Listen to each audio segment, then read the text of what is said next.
Hello. Today I'm going to show you how I use Luminar AI to edit photos. We're going to look at this picture here. This is Hound Tor on Dartmoor in England. I think this would benefit from being a black and white image. Lots of contrast there, a bit of a stormy sky. I'm not sure what this is here, my finger over the lens. This was shot on iPhone 12 mini, and I think this was the wide lens. So we'll go to edit and go to the extensions and Luminar AI.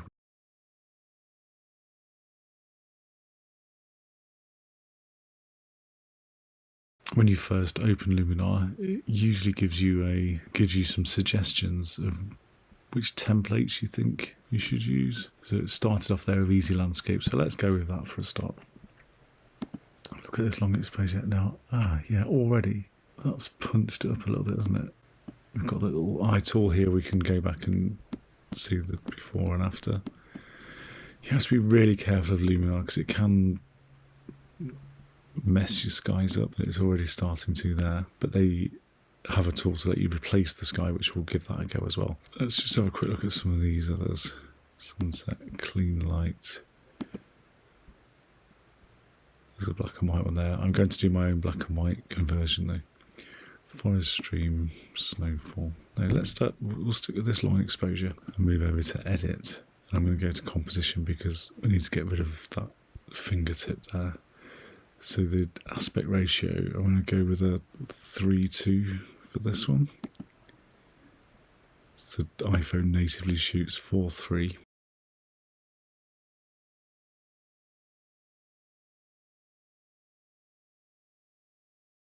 Yeah, maybe that's quite a nice composition. So press return, and that's our composition. Have a quick look, see if we can replace that sky. Got a set of skies here called Power of Nature. And where you've got clean lines, Luminar will often do quite a good job of blending those against the new sky. Just run through some of these skies. And I'm going to convert it to black and white anyway, so the colours don't really matter at this point. Bit of lighting there.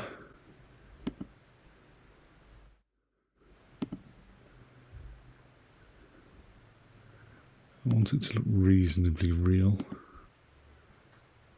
I think I'm going to go with that one. So I like the light on the top of these rocks. The colour's a bit odd, but as I say, we'll get rid of that. In the sky as well, you can move the orientation around. You can also do something called scene relighting.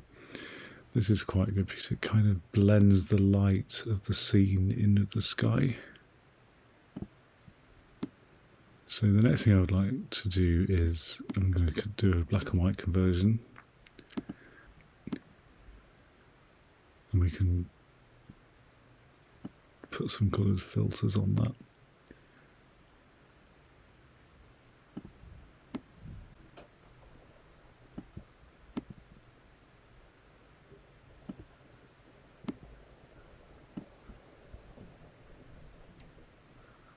Okay, if I go back to light, I'm just going to look at the contrast, highlights and shadows.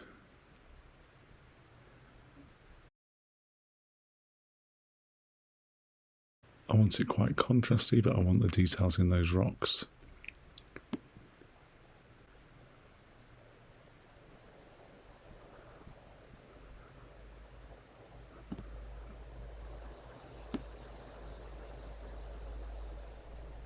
I'm going to put some vignette on there as well,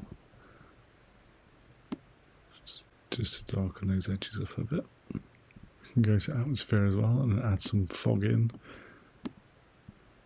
I don't want fog in the sky really, so if we go to haze maybe,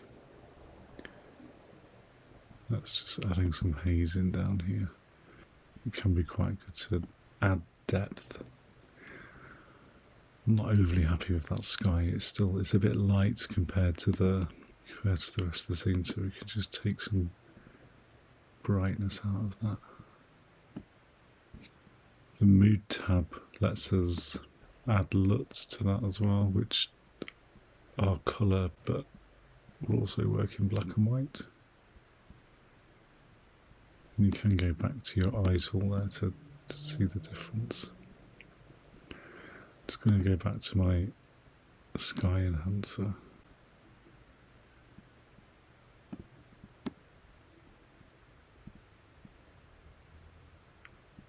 Maybe that composition isn't quite right, just need a bit more of a crop on that. It might work as a square, nice Instagram.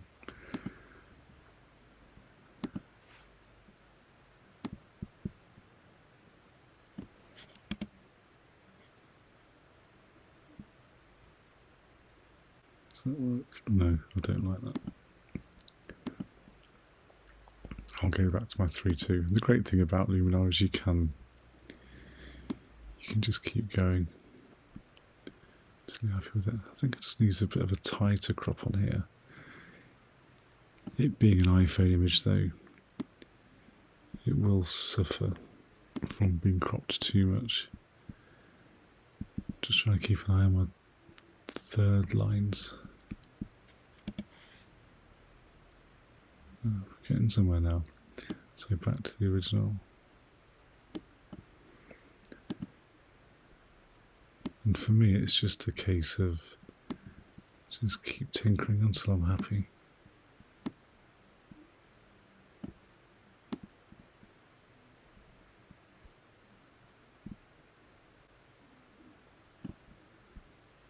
There's a mystical setting here, which is sometimes quite nice. It's like a glow blur without losing too much detail. We might benefit from a bit of grain in there. We can also go to details and see if we can sharpen up some of that rock.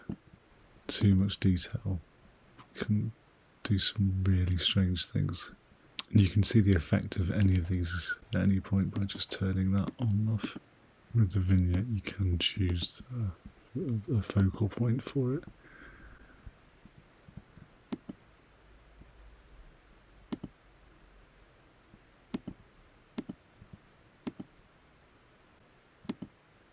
Okay, I think I'm going to go with that. Before and after. Quite a striking black and white image from an iPhone wide camera. And then we'll just save that to commit it back to the photos library. And there we go. And at any point we can revert to the original if you didn't want those edits. So thanks for watching. Bye bye.